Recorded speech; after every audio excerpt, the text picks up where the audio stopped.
My name is Crystal Payne, and I am a mom to four. Last year, our family decided to open up our home to foster care, and it has completely changed the way we view finances and our family forever.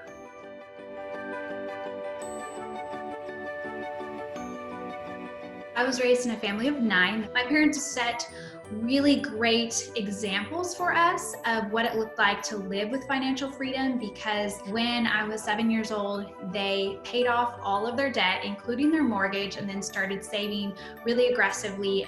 Going into marriage, my husband and I set this audacious goal for him to go through law school debt free. And then after that, then we set the goal to pay cash for our first house. We didn't have a lot coming in, but we also didn't have many expenses because we were living very frugally. Both of us worked part-time jobs, and then I had an eBay store and did some other side gigs.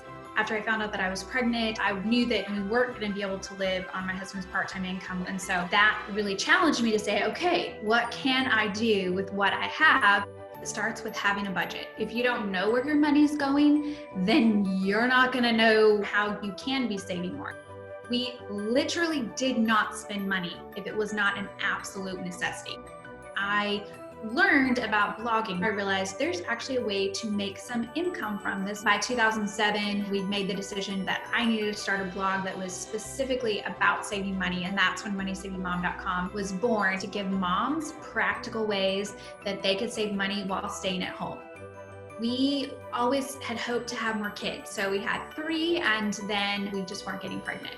It was right around that some of our friends started fostering, and that was not something that was at all on our radar. But in 2019, we're just like, we want to get licensed as foster parents. As we were going through the process of licensing, we get this completely unexpected positive pregnancy test. Just a few weeks later, we got the call about the little baby that we're fostering now. And we brought him home when I was about 36 weeks pregnant. And so he's been with us over 6 months. There are a lot of people who assume that they could never afford to foster. I can say that you don't need to spend a ton of money.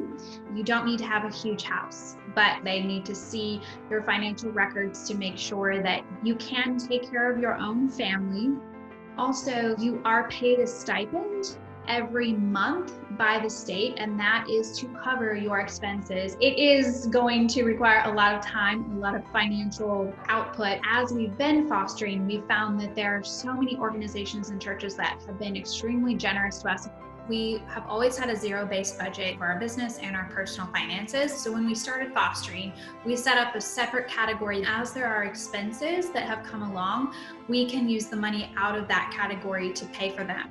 So what I always encourage families, if you're considering foster care, you've got to all be on the same page, because it is something that is going to be one of the hardest things you've ever done. We would not say yes unless every single person in our home was on board with it. The other thing is to have a very flexible spirit, because there are a lot of moving parts. And then realizing that as foster parents, your job is to advocate for the child, and then making sure that your finances are in a good place. Fostering is one of those things that if there are cracks in your foundation, it's going to really cause those to come out. I really encourage you, if possible, to be on a written budget, especially when there are going to be so many unknowns. I think the most beautiful thing has been seeing my husband and my kids fall in love with this little boy and their willingness to make a lot of sacrifices. And they've changed lots and lots of dirty diapers. I feel like the lessons that my kids have learned, they're going to carry with them for the rest of their life.